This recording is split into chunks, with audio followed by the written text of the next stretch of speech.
One last video. I got the rest of my honey to extract. I'll finish that today, I think.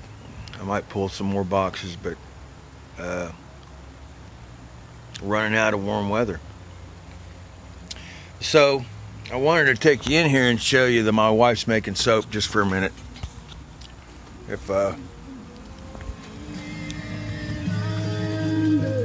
So you can see soap there, and she's pretty good at what she does. She makes all kinds of skin creams and things, and things that are difficult to do nowadays. We chose beekeeping because we felt it was a benefit to society, ecology, bring money into the local community. Agricultural wages was not the highest paid job I could procure. So our decision wasn't based on greed or money. Our great provider, we just presumed in faith that he would provide all our needs. But we didn't do things perfectly, We didn't obey the Sabbath. We didn't, the business demanded so much attention that we weren't discreet enough to make time for God anymore. And one thing led to another, and we wandered away from God, and we have paid and are still paying the penalty for that. So that's just that human part of all of us. And if I criticize somebody or something, look, I've violated all those principles. So, I'll be the first one to confess it.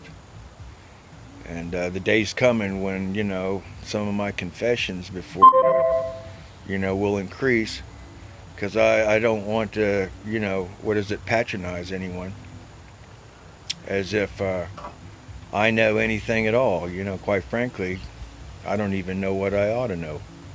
And there's so much more out there to discover. I consider myself in the discovery zone, and try to keep the ultimate perspective, my ability to reconsider all things. Even like playing a harp on a sea of glass, licking with fire. I don't know. Maybe AI is going to flip-flop, and we're going to be looking at harp up in Alaska, that harp we're playing, in a different way. Who knows? I just want to keep an open mind about everything. But I had a dream, and I was sitting in a Bible study with a reasonably large group of people. And there was a girl that was really giddy, just laughing away, laughing. I asked her to stop laughing, because I'm a pretty serious kind of person. And anyone that's studying the Bible ought to sincerely, maintain a certain degree of diligence or sobriety or whatever. Then there was another girl that was sitting there. She had a book open and she was looking at me. She was very attentive to see, how I was going to respond, as if I was a targeted individual, and that she was observing me to see with basically what she did know, that her eyes were focused on me, and I hadn't really said much of anything. And then there was two guys to my left. Interesting, they weren't to my right, they were to my left. Left and right are very symbolic. When you give alms before men, don't let your left hand know what your right hand is doing. In that other scripture, and he reached down with his right hand and lifted him up, and immediately his leg and ankle bones received strength. So the right hand and left hand, very symbolic. But these two individuals that, in my opinion, infiltrated the Bible study and were trying to influence everybody, that were constantly looking to their right at me as if their statements were addressed to me. We're talking about counterinsurgency. And they were trying to indoctrinate the group that they were part of an underlying hidden plan